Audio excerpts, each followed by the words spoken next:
Bueno, bienvenidos nuevamente al ciclo de entrevistas Vacuna Gate, realizado por la Comisión Política y Sociales del Centro Federado de Ciencias Sociales. Este episodio se titula A través de una aguja, los ojos del mundo en la vacuna. La profesora que nos acompaña hoy es la profesora Maite Dongo. Actualmente se encuentra realizando una estancia postdoctoral en el Instituto Iberoamericano en Berlín. Es doctora en Historia Contemporánea de la Universidad Libre de Berlín, con maestría en Estudios Europeos e Internacionales, y licenciada en la especialidad de Ciencia Política y Gobierno en la Facultad de Ciencias Sociales de la PUC, con amplia experiencia internacional debido a los estudios y estancias de investigación en lugares como el Parlamento Europeo de Luxemburgo, la Comisión y el Consejo de la Unión Europea en Bruselas. Asimismo, se ha especializado en el área de las relaciones internacionales, tanto en las ciencias sociales como en las humanidades. Como hemos dicho, la entrevista se titula A través de una aguja, los ojos del mundo en la vacuna, y va a tratar acerca de la perspectiva internacional con respecto a el escándalo Vacuna Gate. No sé si la profesora quisiera introducirse con algunas palabras.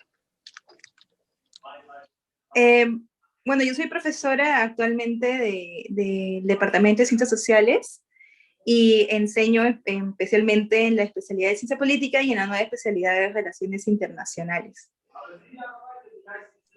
Perfecto. Pasaremos por a las preguntas de frente. Primero, queríamos preguntarle cómo usted ha visto que le está yendo a los países con mayor proporción de vacunados. Si hay mejores estadísticas y cómo están cambiando los números que ellos tienen. Yo creo que como o sea, el único país que podríamos decir, o que yo podría decir directamente que se ve un cambio es Israel, que es el país que tiene más gente vacunada y directamente se puede ver una mejoría, ¿no?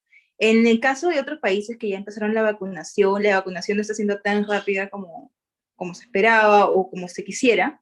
Entonces, el porcentaje de vacunados todavía no es tan grande como para decir que están bajando los contagios debido a solamente eso, ¿no? Yo creo que también hay otras variables que considerar, otros factores que considerar. Por ejemplo, el final del invierno, el inicio de la primavera, las diversas medidas de cuarentena. Bueno, en Europa las cuarentenas son bien lights, ¿no? En comparación de las nuestras, igual puedes salir de casa, pero las diferentes medidas para disminuir el contagio, ¿no? Porque todavía en la gran mayoría de lugares la vacunación está todavía en la primera etapa, ¿no? En algunos casos los mayores, por ejemplo en Alemania, mayores de 80 primero, y después los profesionales de salud y la primera línea, ¿no? Pero la mayoría de países son esos dos perfiles, ¿no? Mayores, ¿no? Los más vulnerables, y las profesiones de primera línea, ¿no? Como los médicos, técnicos. Entonces todavía el porcentaje no es tan grande como para decir, ok, es el único factor que está logrando que el contagio disminuya. Y es verdad, el contagio está disminuyendo de varios lados, ¿no? Pero yo creo que son el conjunto de varios factores. Ahora, algo un poco más relacionado con lo que hemos estado viviendo la última semana acá en Perú. ¿Cuál es el problema logístico o de producción a gran escala para el cumplimiento de entregas con las vacunas? Lo que sucede es que el problema de generar las vacunas, bueno, se hizo muy rápido, o sea, porque ya habían investigaciones de coronavirus que ayudaron a construir con esa base, pero tiene que haber una capacidad industrial para lograr crear las vacunas, ¿no? Y hay que pensar que las vacunas, o sea, no es que son genéricas, ¿no? Hay ciertas patentes para las vacunas. Entonces, no es que cualquiera puede copiar y hacerlo en el lugar por la capacidad que tenga, ¿no? Primero porque no todos los países tienen la capacidad para hacerlo y no todas las empresas tienen la capacidad para hacerlo, ¿no? Por eso no sé si han visto que varias empresas farmacéuticas se han juntado, ¿no? Grandes con chiquitas, porque, por ejemplo, unas dan el conocimiento y otras dan la capacidad industrial para crear las vacunas, no todas la tienen, ¿no? Entonces, en principio que no es tan fácil tener esa capacidad para crearlas, incluso si es una farmacéutica, y en segundo lugar porque hay patentes, entonces incluso los lugares que podrían tener la capacidad no pueden hacerlo porque tienen que respetar las patentes, ¿no? Y de hecho, ese es uno de los temas que están en boga. De hecho se intentó como propuesta de Sudáfrica y la India, que en la OMC, en la Organización Mundial de Comercio, hacer una excepción para las patentes por un año, o sea, para los países más pobres, ¿no? Para que se pueda acelerar la producción de vacunas, ¿no? pero la mayor, o sea, hubo votos en contra y no se logró aprobar, ¿no? ¿Y qué acerca del nacionalismo de vacunas y el factor multilateral de apoyo a países con limitados recursos? ¿Cómo también tiene que ver con esto y con el proceso de vacunación en general? Sí, bueno, una de las primeras respuestas con la pandemia fue muy estatal, ¿no? O sea, el Estado, el que decide qué hacer, evidentemente tenía las herramientas, ¿no? Y eso paralelo a una respuesta muy nacionalista también de la sociedad de decir, ok, si hay vacunas son para nosotros, ¿no? Eh, y se olvidan, creo que el factor internacional de la pandemia, el mismo nombre lo dice, ¿no? O sea, si no toda la población, no hay un plan de toda la población mundial y no hay un esfuerzo conjunto multilateral para, eh, para enfrentar la crisis sanitaria actual, vamos a seguir en problemas por años, porque eso no lo digo yo, lo dicen los epidemiólogos, porque eso yo no soy. Lo que dicen es que el virus muta, ¿no? Entonces tú te proteges con la vacuna, pero dejas a población indefensa, donde el virus se sigue contagiando, el virus muta y puede llegar a mutar de tal forma que incluso los vacunados igual se van a enfermar gravemente. Entonces, a largo plazo no es bueno para nadie, ¿no? El problema del nacionalismo de la vacuna es que se piensa a corto y mediano plazo, y creo que incluso a corto plazo, ¿no?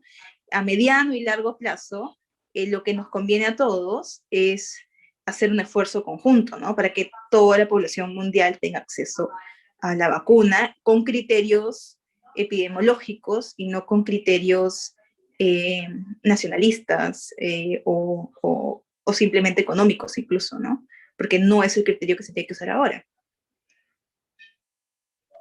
Sí, ya hablando de una iniciativa mundial que es COVAX Facilities, esta ha sido una iniciativa de la OMS para suplir las brechas de desigualdad en la adquisición de vacunas, ¿no? Sin embargo, sus funciones y acuerdos de distribución son por lo menos algo polémicos por el orden y por el origen y en el orden de distribución. La pregunta es, ¿la iniciativa COVAX Facilities es suficiente para suplir el desabastecimiento de vacunas en países no desarrollados? Y si es que no lo fuera, porque quizá lo más probable es que no, ¿qué se tendría que potencializar en este intento de apoyo mundial de países más desarrollados a los que están con más dificultades para adquirir vacunas? Mira, yo creo que el esfuerzo de COVAX es importante, ¿no? El objetivo es 20% de la población mundial, o sea, con este mecanismo lograr que 20% de la población mundial de países en vías de desarrollo tengan acceso a las vacunas. Habiendo dicho eso, que sea importante, yo no creo que sea suficiente. Yo creo que tienen que haber otros esfuerzos paralelos, ¿no? No solamente, por ejemplo, el que le mencionaba de las patentes, tienen que pensarse qué hacer para producir más rápido, ¿no? Eso. Y en segundo lugar, también creo que tampoco es una solución. Por ejemplo, la Unión Europea decía que en un momento los excedentes que tenga los iban a repartir y tampoco, o sea, suena bien, pero tampoco es la solución. Yo creo que tiene que haber un esfuerzo más grande, global, no solamente por 20% de la población mundial, sino pensar cómo lograr que en menos de un año el mundo esté mayormente vacunado, ¿no? Porque hay que pensar, por ejemplo, que las vacunas no se han probado en niños, entonces los niños son población que no va a ser vacunada en principio, ¿no? Hay personas que por enfermedades inmunodepresivas tampoco van a poder vacunarse. Entonces, la mayoría de la población, lo más que se pueda del mundo, tiene que estar vacunada para que estas personas estén protegidas, ¿no? Y además porque estamos en un mundo donde hay conexiones, o sea, ya la respuesta no es, ya no se cierran las fronteras, tampoco funcionaba tantísimo como quisiéramos, sino las relaciones se siguen, o sea, seguimos movilizándonos, seguimos viajando, o sea, evidentemente muchos menos, con cuarentena y con pruebas, etcétera, etcétera. Pero no es que de un día para otro podemos volver a hace 2000, 3000 años, incluso ya había migraciones, ¿no? Siempre había migraciones. Entonces el virus va a seguir moviendo, ¿no? Entonces, no es que un país, incluso si quiere decir, ok, voy a cerrarme a vacunar a toda mi población y no me importan los demás, pero eso implicaría también que no tengan ningún contacto con ningún otro país del mundo, ¿no? Y eso es bastante poco probable y poco pragmático también, ¿no? O sea, no solamente la economía, también las relaciones culturales, la investigación, depende también de las relaciones con otros países, o sea, en la actualidad eso sería bastante complicado, ¿no? Tendría otras consecuencias perjudiciales para los países que decidan ese rumbo, ¿no? Y yo creo que cada vez se dan más cuenta, ¿no? Por eso es que hace un año veíamos un montón de, digamos, muy poca cooperación en el tema de cómo enfrentar la pandemia, y ahora vemos más, no suficiente todavía, pero creo que también es porque se han dado cuenta que de manera unilateral no se va a solucionar el problema. Sí, en el último mes aproximadamente hemos visto ya en Perú lo que sabemos que es el vacunagate, pero también vimos que se ha repetido en otros países. Y por eso queríamos preguntar, ¿qué supone también para las relaciones internacionales estos modelos de contratos estatales con farmacéuticos y con muestras de cortesía, por decir, con gobiernos y cancillerías? Uh -huh. Bueno, que yo sepa, lo de las muestras y las cortesías han sido con Sinopharm, ¿no? Y eso todavía no se ha aprobado y no he escuchado que existan con otras farmacéuticas, ¿no? Eso quería aclarar. Si de algún momento sale, puede ser, ¿no? Pero todavía no tenemos como que las fuentes, así. Lo que sí es importante considerar en el Perú es que ya lo sabíamos. O sea, a inicio de enero fue Ciro Maguiña se enfermó, no sé si se recuerdan, de coronavirus, y mejoró, y él dijo que hizo por la ivermectina, y después salieron noticias diciendo, bueno, pero él tuvo la primera dosis de la vacuna de Sinopharm. Y todos pensamos que se le habían dado como cortesía por ser alguien muy expuesto y en la primera línea enfrentando el virus, ¿no? Entonces, y todo lo escuchamos así, lo pensamos muy normal, ¿no? No nos cuestionamos mucho, ¿no?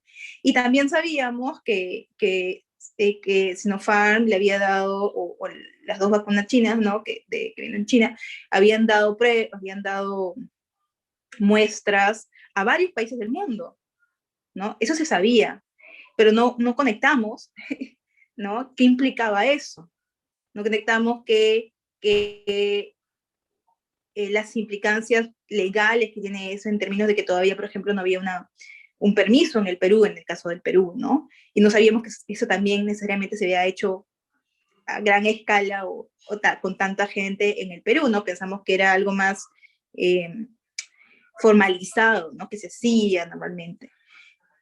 Y se hace normalmente. O sea, no tenemos los nombres de todos los países del mundo, pero si Sinopharm no tengo la lista exacta de con cuántos países ha hecho acuerdos, pero con todos esos países debe haber dado, ¿no? Entonces se ha vuelto una práctica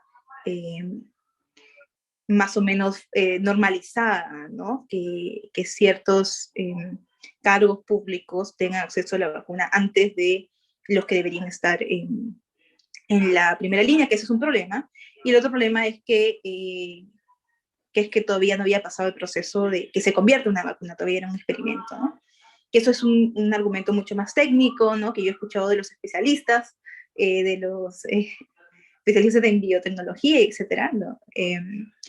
Que evidentemente para el público normal, ¿no?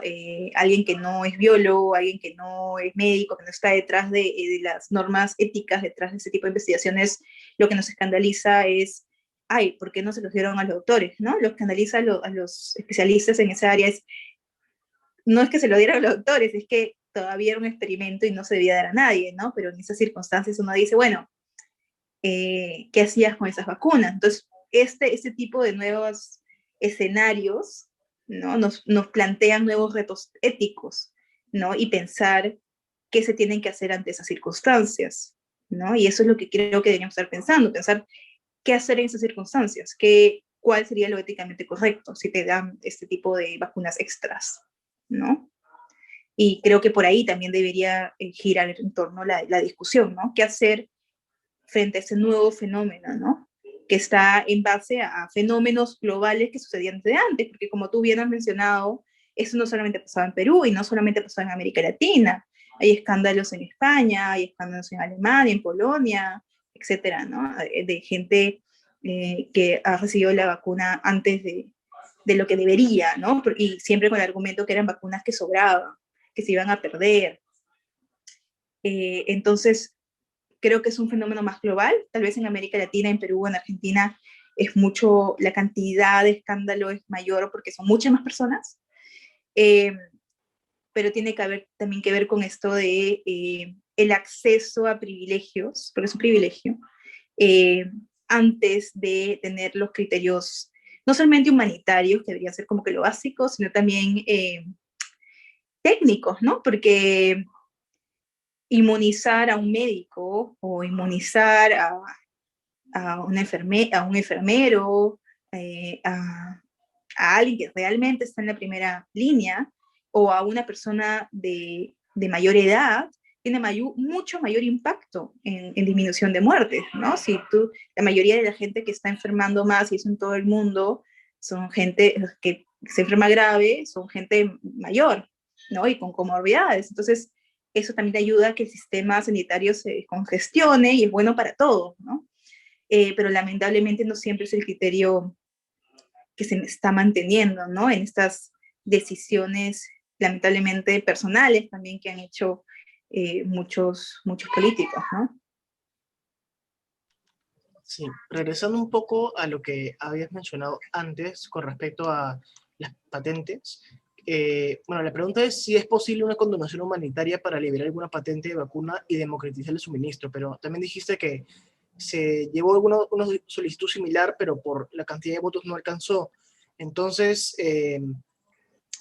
quizá en vez de es posible, ¿por qué no se permite o qué puede explicar el comportamiento de los países que no han votado a favor de esto y qué podría traer como implicancia que no se esté permitiendo esta liberación de patentes? Bueno, el interés ahí es porque sus farmacéuticas son las que están vendiendo, ¿no? Son los países que tienen farmacéuticas, que están en contra. Pero recordemos que esto ya ha sucedido antes, con el tratamiento del SIDA. Ya hace como más de 10 años hubo todo un debate internacional porque los tratamientos del SIDA son muy caros y África es de las regiones, de los continentes más afectados, ¿no? Y comprar los medicamentos era carísimo y implicaba que gente que se podría mantener con una calidad de vida tenga que morir o que tener baja calidad de vida, ¿no?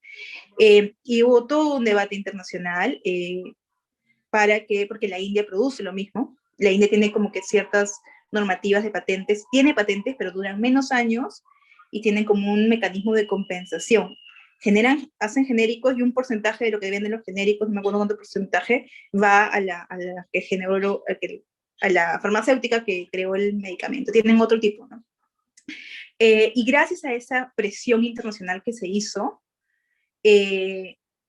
finalmente, finalmente los medicamentos indios de la India contra el SIDA pudieron entrar a África. El problema es que los medicamentos cruzan por Europa, por ejemplo, y los confiscaban, ¿no? Porque no cumplían las normativas europeas de patentes, etcétera, ¿no? Entonces yo creo que tiene que haber un debate fuerte, una coalición internacional fuerte, ¿no? Entre los diversos países en vías de desarrollo, y no solamente países en desarrollo, también países que no solamente tienen farmacéuticas grandes y que se beneficiarían de ello, para presionar a los estados que tienen farmacéuticas para aceptar ese tipo de excepciones. Además, porque no son excepciones de por vida, ¿no? Se planteaba que fueran excepciones temporales y para ciertos países, ¿no? Entonces yo creo que debería haber un tipo de esfuerzo común en ese sentido, ¿no? Y se logró, pues porque si ya tenemos el precedente que se logró con el SIDA, ¿por qué no podría lograrse ahora, no? Sí, justo la Unión Europea me parece que detuvo el embarque de un cargamento de vacunas de AstraZeneca hacia Australia, aduciendo incumplimiento del contrato. ¿Puede pasar lo mismo que sucedió con los ventiladores? ¿Y qué tan remota es Sí, esa posibilidad? sí, yo creo que evidentemente ahora uno de los grandes problemas que existen es que lo que mencionábamos al inicio, no todos están pudiendo cumplir los metas temporales que tenían para entregar la cantidad de vacunas que se necesitan, ¿no? Entonces, sí, evidentemente puede ocurrir, ¿no? El hecho de no dejar salir porque no están cumpliendo tu contrato, de darte la cantidad de vacunas que estabas pidiendo, ¿no? Me parece que no es algo poco improbable, me parece que puede seguir ocurriendo, ¿no? Si no se toma alguna decisión al respecto, ¿no? Ahora, regresando un poco de nuevo al tema de vacunaciones, un poco más el vacuna del tema, ya mencionó todo lo que ya hablamos acerca de las vacunaciones irregulares por funcionarios. Eh, Queríamos saber si tienen una reflexión sobre la relación entre la salud y el poder y si existe alguna discusión ética o cuál es la discusión ética sobre la vacunación en países de ingresos bajos, más allá de las consideraciones económicas y sanitarias. Y quizá qué actores internacionales le impulsan. Eh, bueno, la pregunta también sería, ¿cuál es la pertinencia de abordar estas discusiones sobre la provisión global desde una perspectiva humanitaria? Uh-huh. Bueno, ya hay esas discusiones, ¿no? Si uno ve la página de la OMS, ¿no? Y de esas discusiones se comenzaron a ver ya hace un buen tiempo, ¿no? El año pasado. Y si uno ve discusiones también actualmente en la Asamblea General de Naciones Unidas, ya es un tema que se está pensando, ¿no?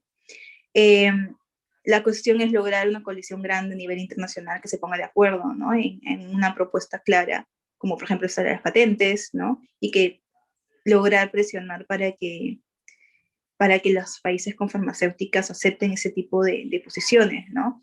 Eh, entonces, yo creo que el criterio debe ser humanitario, ¿no? Y finalmente hay que pensar que a mediano y largo plazo le conviene a todos. No es que los estados al pensar en su interés nacional a corto plazo están dejando de ver la mirada global y el problema global que implica una pandemia, ¿no? Entonces, si no salimos juntos, no salimos.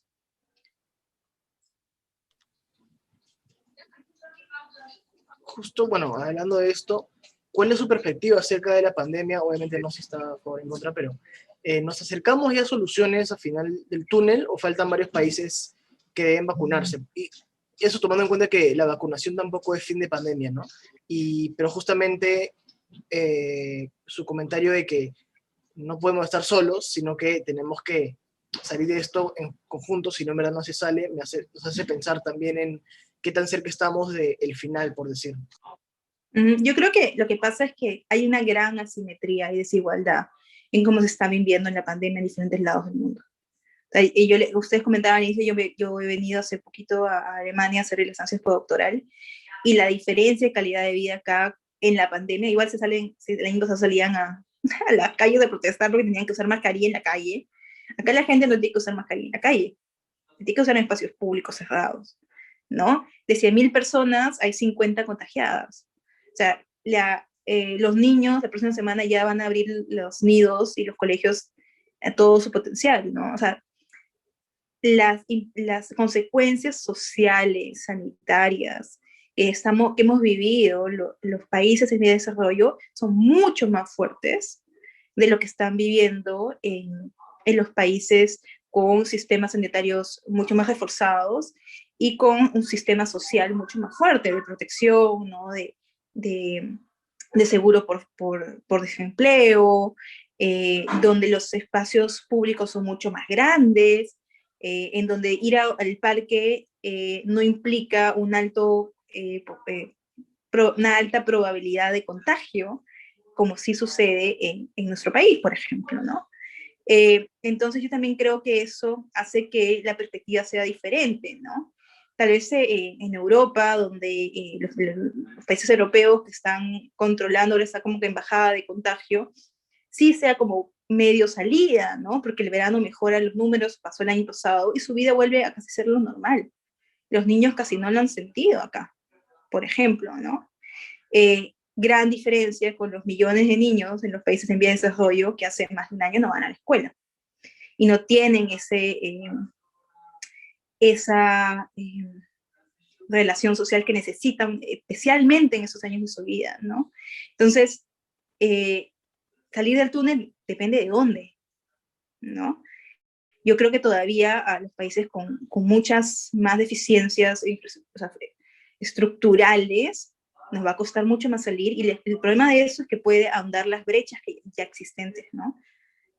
Lo cual es preocupante a futuro. Si ya teníamos brechas entre los países más pobres o de renta media alta, y los países ya con mayor, o sea, mayor PBI, por ejemplo, yo creo que eso la brecha se puede ampliar, ¿no? Por las consecuencias sociales, psicológicas, de formación, etcétera, ¿no?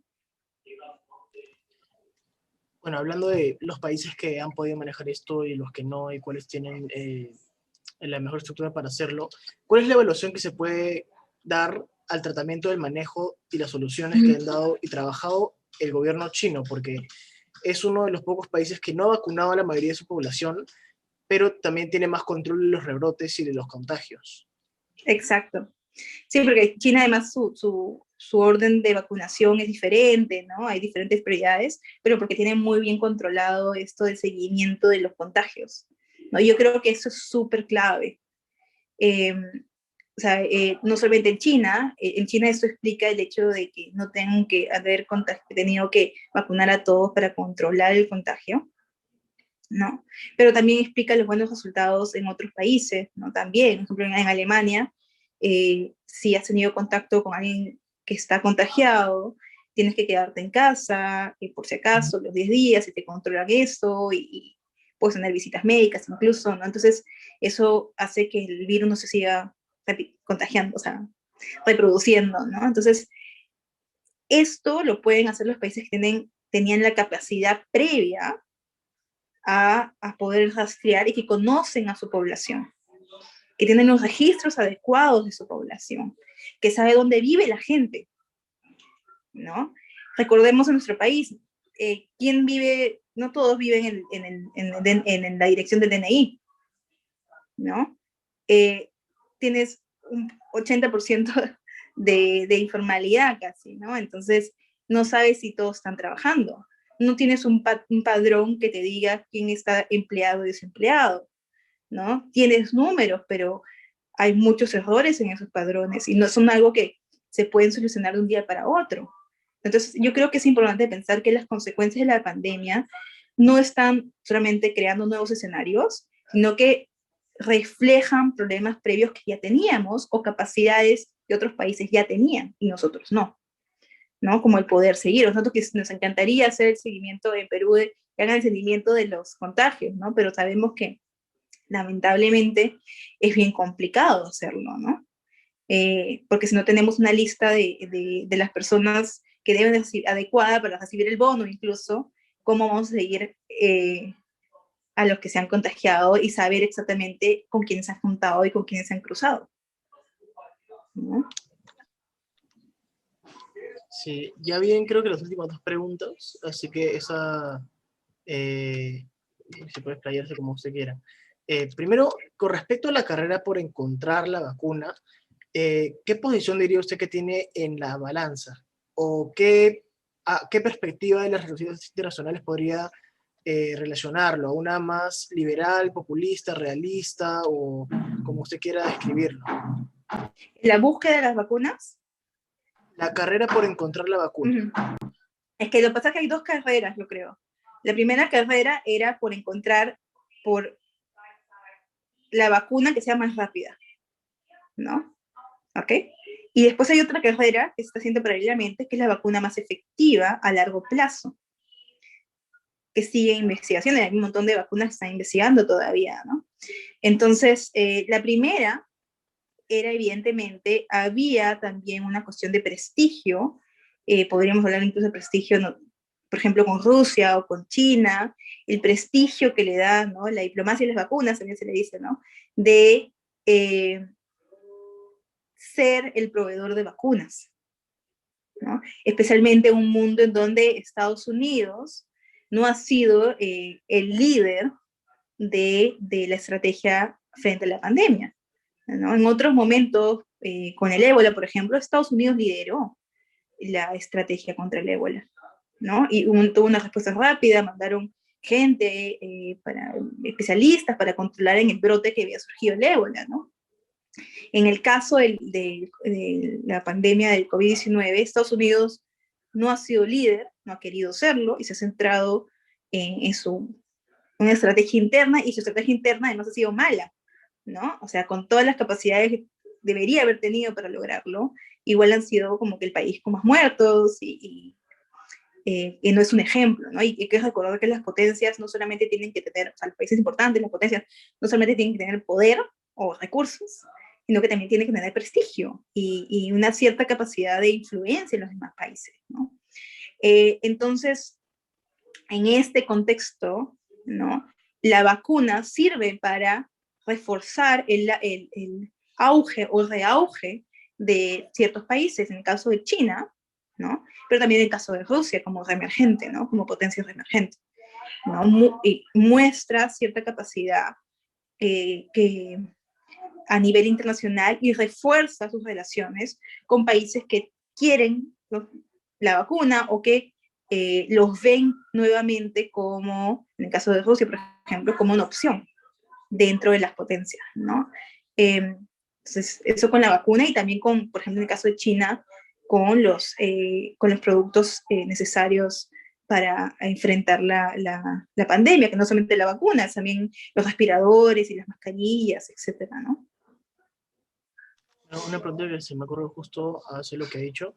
Eh, me acuerdo que ya buscó la fecha, en agosto del año pasado, el señor Carlos Neuhaus había dicho, ¿no? Que Sputnik de Rusia, la vacuna nos está tocando la puerta, pero no la vamos a considerar para esta fase.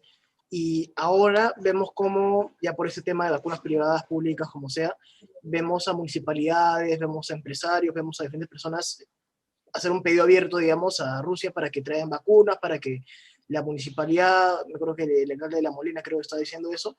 Eh, y bueno, también sabemos que no todo, o sea, todo viene con algún tipo de intención. Bueno, quería preguntar, ¿hay alguna intención geopolítica o política por parte de Rusia al no solo ofrecer la vacuna, creo que más temprano que cualquier otro país, antes, o sea, revelarla en público antes de algunos ensayos para Uh verificarla, -huh. y esta oferta un poco más amplia que se está haciendo, esta posibilidad para que lo compren quienes no son el gobierno central? ¿Cómo podría ver esto? Ahí hay dos cosas, ¿no? La primera es que hay estafas, ¿no? Entonces, o sea, hay toda una asociación, de hecho, en América Latina con Europa, el Perú no está, no sé por qué, pero hay una contra el tráfico ilícito de vacunas, ¿no? Ya hay un tráfico ilícito de vacunas. Y eso es una realidad, lamentablemente, ¿no? Y además hay estafas, hay proveedores que dicen que tienen millones de vacunas, pero cuando uno le pregunta a las farmacéuticas dicen, oye, pero no hemos vendido a privados, ¿no? Entonces, ahí vamos a utilizar jerga peruana, ahí los más vivos van a ser los primeros estafados, ¿no? Los que quieren colarse en la cola de las prioridades, van a ser también los primeros que sean estafados por estas mafias y es por estos proveedores que implicarán no solamente que no les entreguen nada o que les den vacunas ambas, ¿no? Y en segundo lugar, en el caso de Rusia, porque fue el único país que dijo, no, podríamos tal vez vender vacunas a privados, pero Rusia también dijo, casi en los mismos días, en las mismas semanas, dijo, no tenemos suficientes vacunas para Rusia y vamos a priorizar la inmunización interna, ¿no? Porque además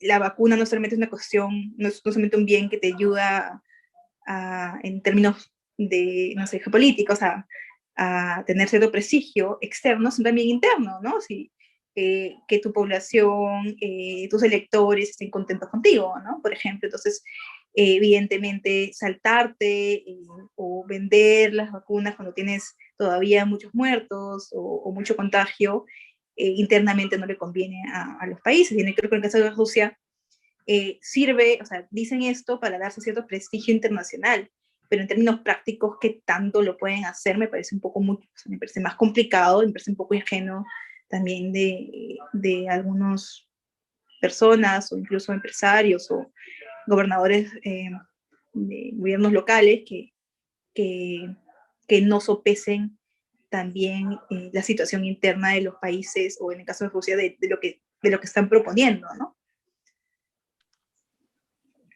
Ahora ya la última pregunta me parece, una pregunta creo un poco más amplia. ¿Cómo visualizan en el mediano plazo y también largo plazo las relaciones internacionales y el trabajo multilateral, considerando que algunas perspectivas en ese contexto han perdido peso al interrumpir muchas veces la ayuda comunitaria entre países y la celeridad de compras en insumos y medicinas? Pero ¿cómo podríamos, digamos, esperar o pensar que van a funcionar las relaciones internacionales y el trabajo en conjunto entre países después de todo esto, ¿no? También, eh, como dijo, ¿no? Estados Unidos, que quizás esperaba que iba a ser un poco más prominente en el tema internacional, no lo fue. Rusia emergió como líder, a China le culpaban antes por el virus, pero ahora también estamos comprando las vacunas, y hay, o sea, ¿cómo resultan las relaciones internacionales y el panorama prepandemia y pospandemia luego de todo esto? Este es un debate que ya está, que ya está siendo discutido hace un tiempo por los académicos, ¿no? Y yo voy en la línea con un autor, Haas, que dice que lo que está haciendo la pandemia es reforzar procesos que ya venían previos. Entonces, hay que recordar que uno de los procesos previos era el cuestionamiento del multilateralismo, ¿no? Y estrategias unilaterales en Estados Unidos, ya lo hemos visto. En Estados Unidos no está sorprendente que durante el gobierno de Trump se hayan intentado salir de la OMS, ¿no? Que se habían salido del Acuerdo de París de cambio climático. Entonces, ya eran procesos que venían de antes, ¿no? Una tendencia a escoger el unilateralismo por encima del multilateralismo, ¿no? Tendencias nacionalistas. Recordemos que este auge de la extrema derecha y nacionalismo viene ya desde como 10 años a nivel mundial. Entonces, yo creo que lo que está haciendo la pandemia es reforzar esos procesos que ya venían de antes y ver sus consecuencias en la práctica de manera mucho más cruda, porque implica, por ejemplo, más muertes, ¿no? O sea, si la respuesta hubiera sido inmediatamente de control conjunto y de coordinación, al menos, tal vez ya no de cooperación, pero por lo menos de coordinación al inicio de la pandemia, tal vez se hubieran salvado algunas muertes, ¿no? Entonces yo creo que, bueno, a futuro, yo me hago la misma pregunta, por eso estoy acá investigando. Eh, eh, yo creo que va a depender mucho de los países y no solamente de los países, yo creo también que hay que tener una visión de diversos actores, ¿no? Y de diversos temas, ¿no? Porque cómo va a seguir la cooperación va a depender también del tema, ¿no? Las relaciones económicas no están poniendo tanto en duda, una propuesta más proteccionista, cierto, pero todavía hay muchos liderazgos eh, a favor del libre mercado, ¿no? En el mundo y en las potencias tradicionales, ¿no? E incluso China, o sea, tiene muchas relaciones comerciales, ¿no? Pero en otros temas, tal vez ahí sería la pregunta qué va a suceder, por ejemplo, en el cuestionamiento de la democracia, ¿no? O el cuestionamiento de estos valores más políticos, ¿no? En torno a que normalmente ha sido un objetivo en común de los países desde más o menos hace 70 años, ¿no? Lograr la democratización, ¿no? Las libertades de las personas, etcétera. ¿Qué va a suceder con ello, ¿no? Si va a seguir retrocediendo, porque hay un retroceso eh, a nivel mundial, ¿no? O qué va a plantear el final de la pandemia, ¿no? ¿Qué implicaría en términos de los derechos de las personas? ¿Se van a poner en segundo plano? ¿Es algo circunstancial debido a la pandemia? Todavía eso es difícil de prever, ¿no? Y es lo que a mí me preocupa más, ¿no? Porque finalmente, no sé, pensando en América Latina y todo el esfuerzo que se nos ha hecho estas últimas décadas, lograr tener democracia, con mil de problemas que tienen que tener reforma, creo yo, para suplir todas las necesidades sociales que también tenemos, ¿no? Pero por lo menos tenemos democracia y después de lo que vivimos en el Perú a finales del año pasado, creo que tenemos más claro que las ventajas que nos da, pese a todas las deficiencias, ¿no? Entonces, a mí eso me preocupa, ¿no? ¿Qué es lo que podría implicar en términos de libertades y de derechos básicos para las personas, ¿no?